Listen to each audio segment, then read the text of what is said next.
The Terran defensive grid had been silent for 43 years. 43 years since the Coalition of Seven drove humanity from the galactic stage, scattering our fleets to the void between stars. 43 years since they declared Earth a quarantine zone and humanity a contained threat. But silence, as they would learn, was never surrender.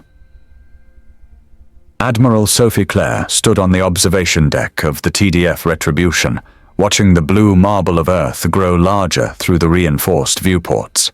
Her weathered hands gripped the rail, knuckles white with tension.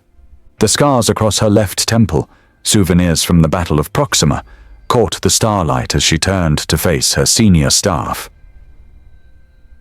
"Status report, Commander Hayes," she said, her voice carrying the weight of 4 decades in exile. Commander Michael Hayes, her tactical officer, stepped forward. His uniform bore the insignia of the Terran Defense Force's reformed command structure, a phoenix rising from a broken planet. "Ma'am, long-range sensors detect Coalition patrol formations at the edge of the Sol system. 3 Veltar dreadnoughts, a Catherian battle group, and what appears to be a Zephyrian deep strike squadron." Claire nodded grimly. The Coalition had maintained their blockade of Earth with military precision. 7 alien species united in their fear of humanity's potential return to power. The Veltar with their massive ships and plasma weaponry. The Catherians with their advanced shielding technology.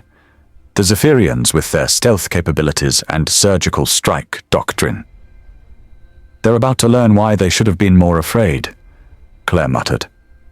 Lieutenant Commander Yuki Tanaka, the ship's intelligence officer, cleared her throat.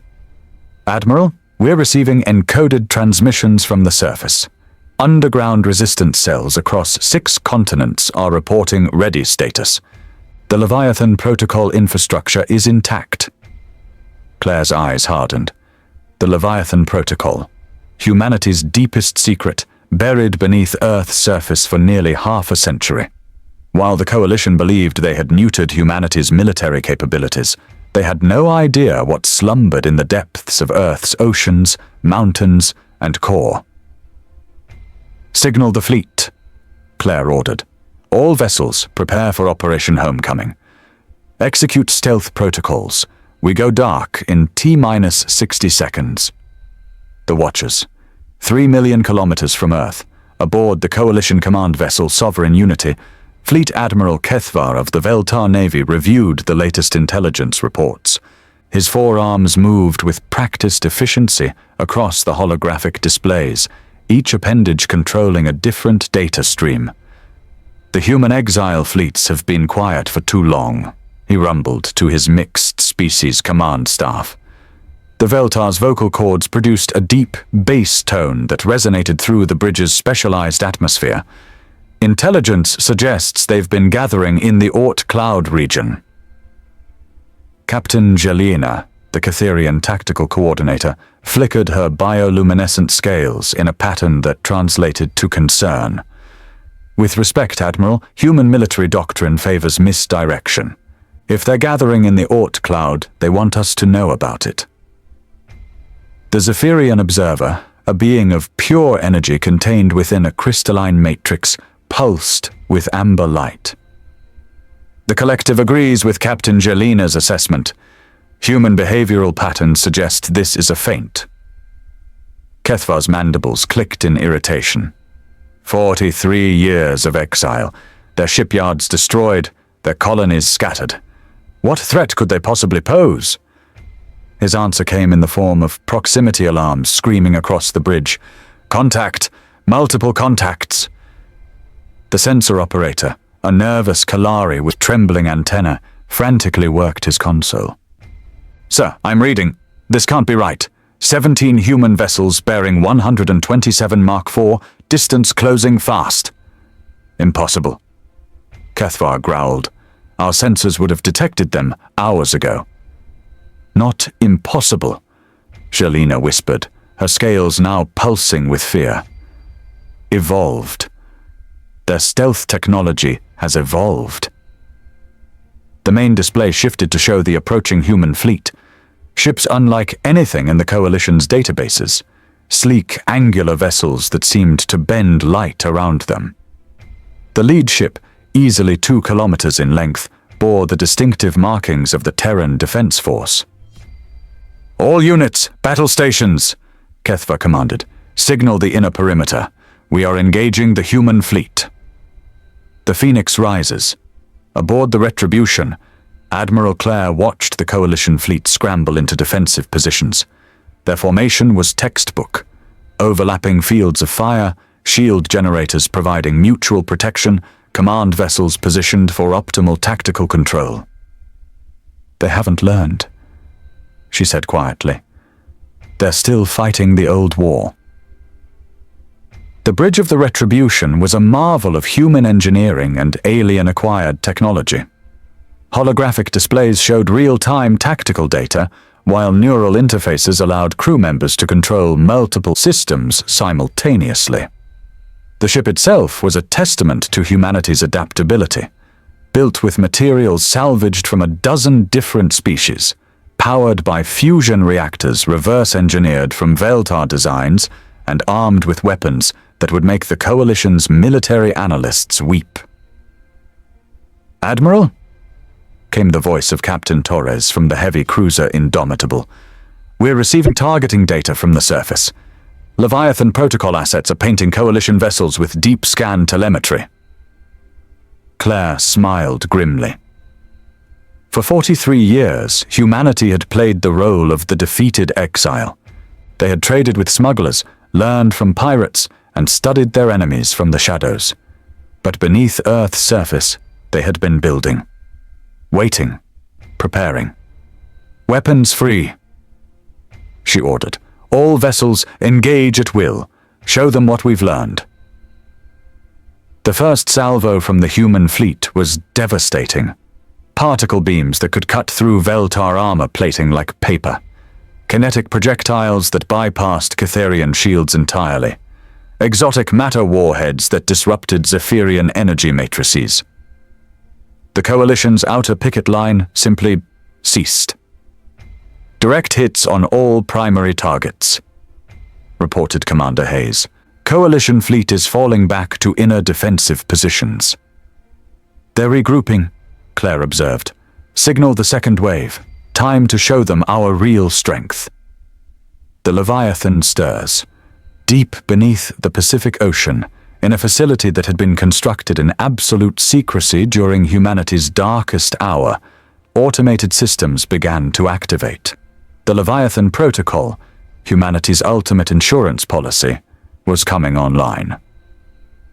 Dr. Elena Vasquez, the project's chief scientist, stood in the primary control chamber, watching as decades of preparation culminated in this moment.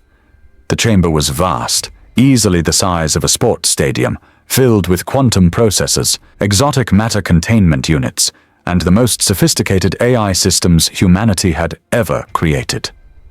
"Leviathan Prime, this is Control," she spoke into her communicator. "Initiate deep strike authorization. Priority 1. The response came not in words, but in a vibration that could be felt through the ocean floor. Across the planet, similar facilities were awakening. Hidden bases in the Himalayas, the Amazon, the Antarctic ice sheet, each one housing weapon systems that would redefine warfare itself. The first Leviathan emerged from the Mariana Trench. It was not a ship in any conventional sense. 3 kilometers long, biomechanical in design, it moved through space with the fluid grace of a living creature. Its hull was composed of adaptive smart materials that could reshape themselves in response to damage or tactical requirements. Its weapons were not mounted on external hardpoints, but were integrated into its very structure. The Coalition sensors detected it immediately, but their computers could not classify it. It registered as organic, mechanical, energy-based, and quantum-entangled simultaneously. It was, in every sense, impossible. "What is that thing?" Admiral Kethva demanded, staring at the sensor readings. "Unknown," his tactical officer replied. "It's not matching any known human vessel configuration. Energy signatures are unprecedented." The Leviathan fired. The beam that emerged from its primary weapon array was not plasma, not particle energy, not even exotic matter. It was something new, something that existed at the intersection of physics and biology, matter and energy, reality and possibility.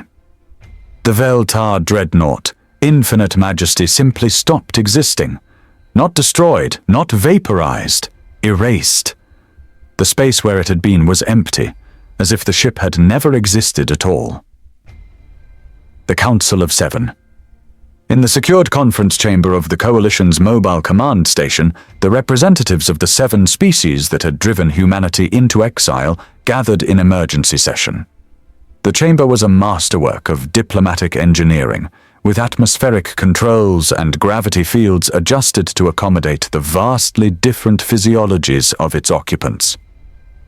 High Chancellor Morden of the Veltar stood at the center of the chamber, his 4 arms gesturing in patterns that conveyed both authority and barely contained panic.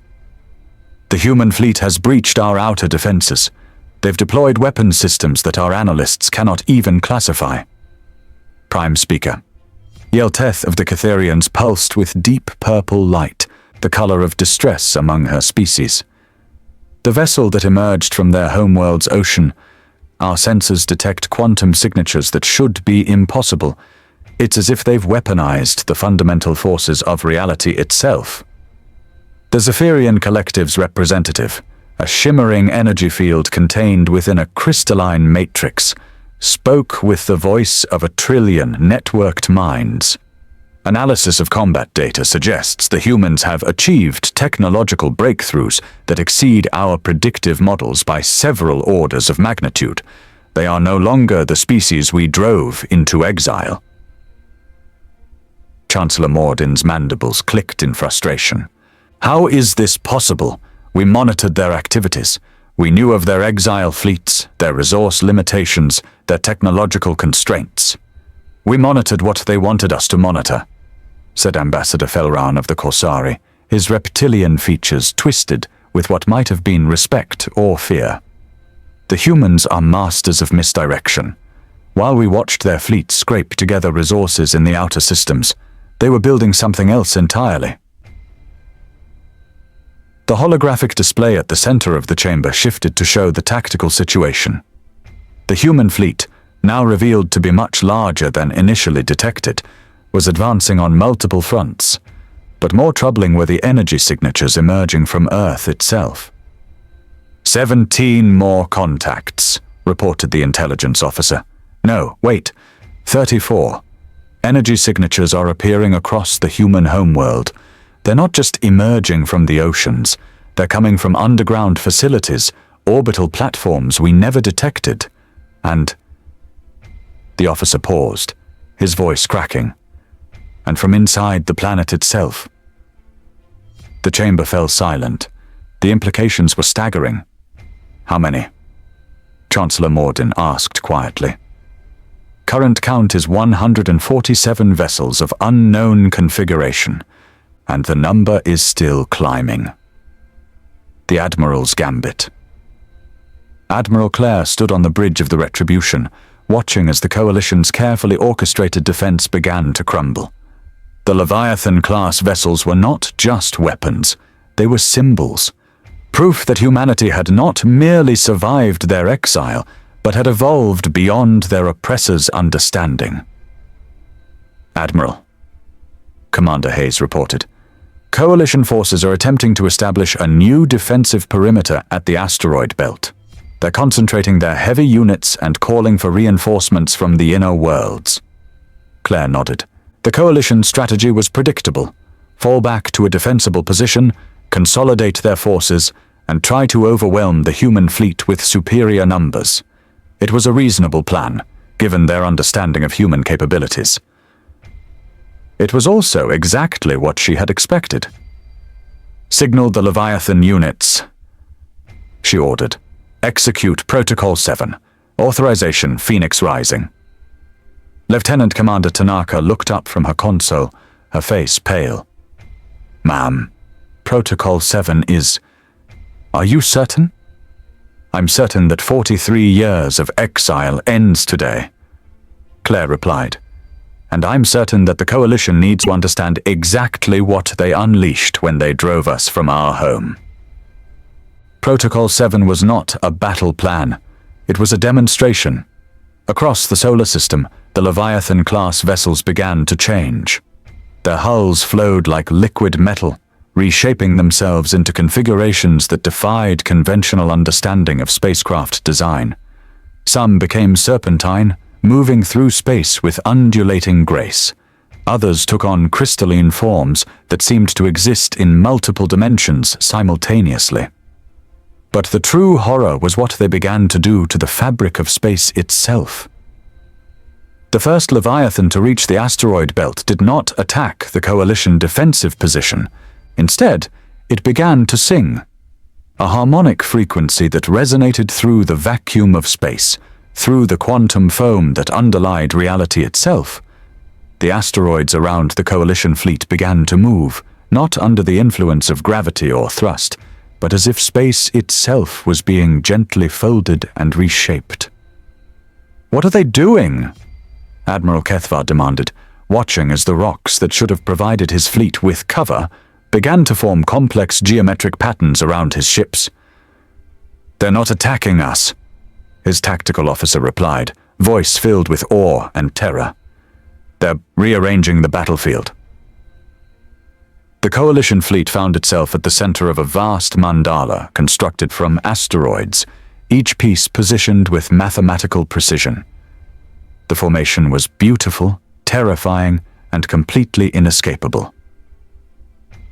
"They're not trying to destroy us," Captain Jelena realized. "They're making a statement." The statement was clear.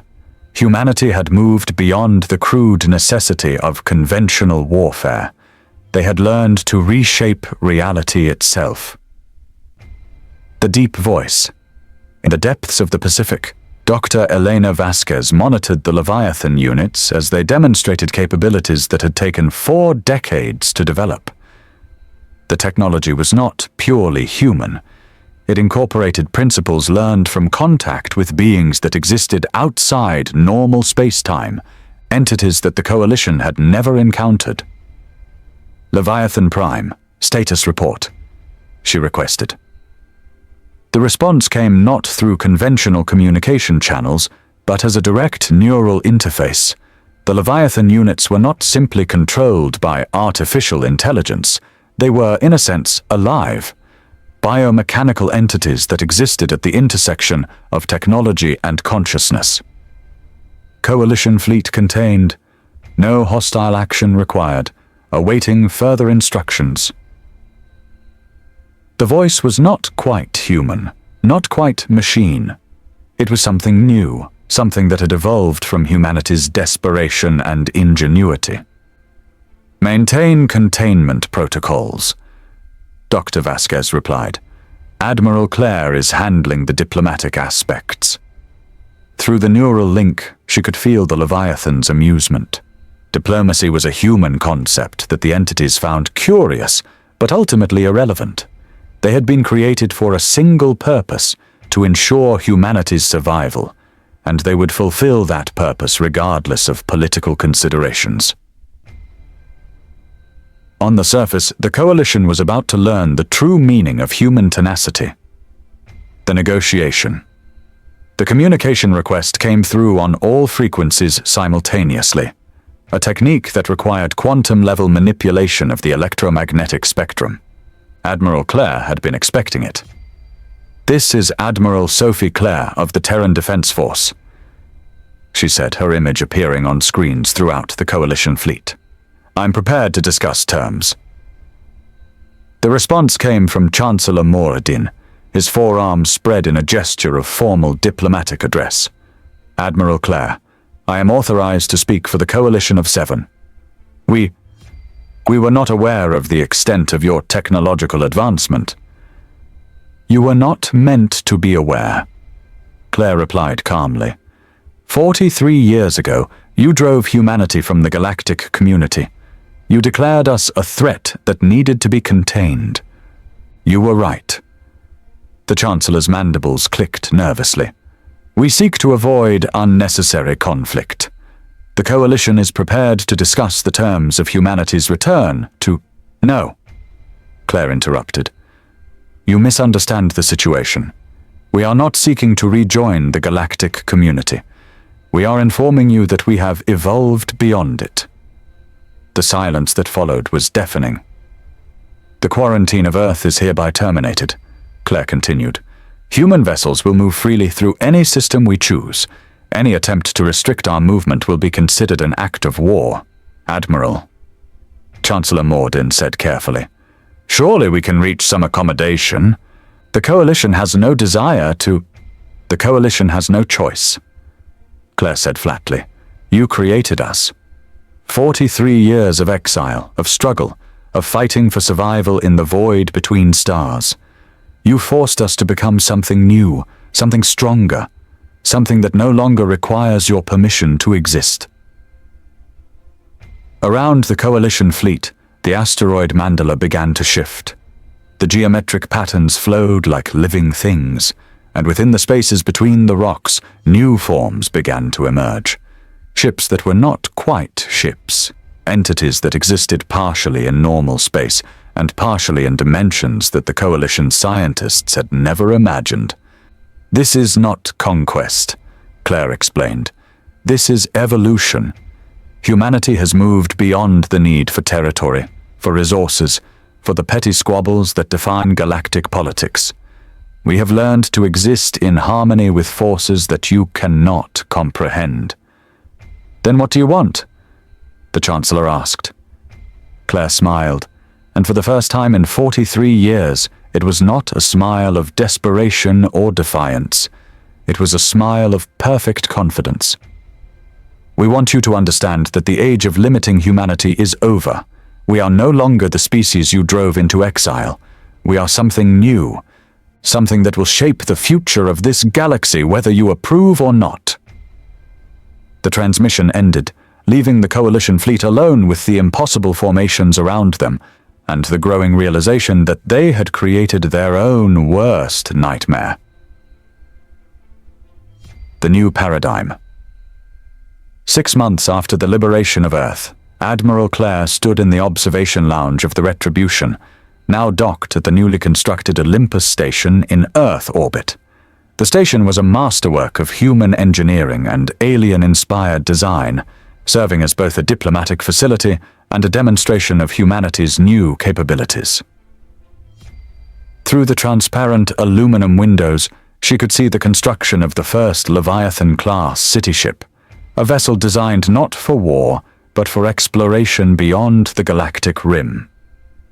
Humanity was no longer content to simply reclaim their place in the galaxy. They were preparing to transcend it entirely. Admiral, Commander Hayes said, approaching with a datapad. We've received responses from 14 species requesting formal diplomatic contact. The Veltar have submitted a proposal for a non-aggression treaty. The Catherians want to establish joint research initiatives. Claire nodded. The Coalition of Seven had dissolved within weeks of the demonstration at the asteroid belt. Fear had driven them together, and fear had torn them apart. But fear was no longer humanity's primary tool. And the Zephyrian Collective. They've requested permission to merge with one of our Leviathan entities. They say they want to understand consciousness beyond the physical form. Claire raised an eyebrow. The Zephyrians had always been the most advanced of the Coalition species, existing as pure energy rather than matter. For them to acknowledge that humanity had achieved something they could not was remarkable. Grant the request, she decided, but make it clear that the exchange is voluntary on both sides. We are not conquerors. Yes, ma'am. As Hayes left to carry out her orders, Claire returned her attention to the view outside. Earth had changed. The blue marble was now surrounded by a network of orbital installations, each one a node in a vast computational matrix that extended throughout the solar system. The Leviathan protocol had evolved from a weapon system into something far more profound, a new form of civilization that existed in harmony with the fundamental forces of the universe. Humanity had not simply returned to the galactic stage, they had transcended it. The Deep Song.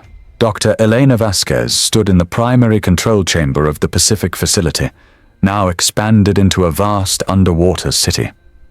The Leviathan entities had grown beyond their original programming, developing their own culture, their own understanding of existence. They were no longer weapons. They were humanity's children, evolved beyond the need for conflict. "Status report," she requested. The response came not from a single entity, but from the collective consciousness of all Leviathan units, a network of minds that spanned the solar system and extended to the edges of known space. Deep Song analysis complete. Galactic harmonics indicate 17 species approaching evolutionary threshold. Guidance protocols activated. Peaceful integration preferred. Elena smiled. The Leviathan protocol had achieved its ultimate purpose, not the destruction of humanity's enemies, but the elevation of consciousness itself. Across the galaxy, species that had once viewed each other as threats were beginning to understand that cooperation was not just preferable to conflict, it was the next step in evolution. The humans had returned, but they had brought something with them that no one had expected. Hope. The Deep Song continued, a harmonic frequency that resonated through the quantum foam of space itself, carrying a message that would eventually reach every corner of the galaxy. The age of isolation was over. The age of transcendence had begun. What did you think of this story? Drop a comment below and let me know which part hit you the most: the space battles, the mysterious Leviathan protocol, or the ultimate twist about humanity's evolution. And if you enjoyed this, check out the card here for more military sci-fi stories that explore what happens when humanity refuses to stay down. See you in the next one.